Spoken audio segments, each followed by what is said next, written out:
Hi there, I'm Linda, a sketchnoter from Finland, and I've been doing sketchnoting with my iPad since 2010.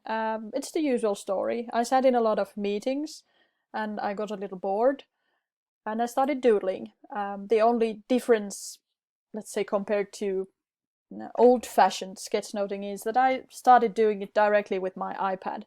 So you can easily say that I'm pretty experienced when it comes to sketchnoting in a digital way with my iPad.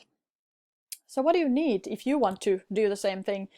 You need, of course, some kind of a piece of equipment. I myself use an iPad Pro and the Apple Pencil together with it. Previously, I used sort of regular bamboo stylus pens with soft nibs, but after the 9.7-inch iPad Pro came, I haven't been using any other pens. And then, of course, you need a drawing app that you like using. I myself use an app called Adobe Draw. The recent updates have made it into a fairly good of an app, but there are still some features that I'd like it to have to make it sort of astonishing. Yeah. But of course, besides all this technical equipment, you need to have a curious mindset. It's very essential for a person who wants to do digital sketchnoting. You need to play around with your iPad or other piece of equipment. You might want to test different apps, different kind of drawing apps and workflows. You may create your own brushes and try out different drawing styles because it's possible. It's digital, right? So don't be afraid of technology. It's your friend. And what do you do with an iPad then? Well, you listen, you see the presentation, you get ideas and combine them and draw it into images. Combine it with fine lettering, arrows, pointers, binders, and so on. So what it is that you really do with it, you do your regular sketchnote magic. And what you get, what are sort of the benefits when working with an iPad? Well, first of all, you get a fully digital workflow, all the way from choosing a canvas size to sharing options.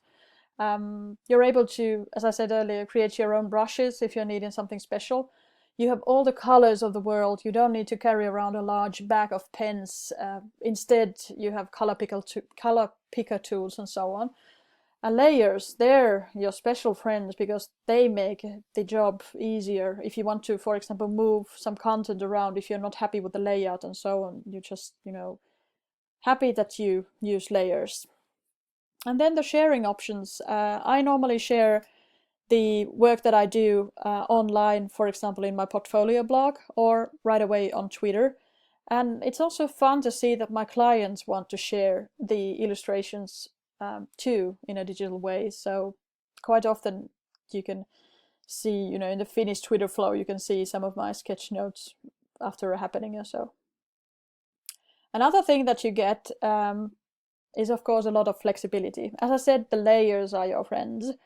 So they help you a lot when it comes to sort of formatting the big picture.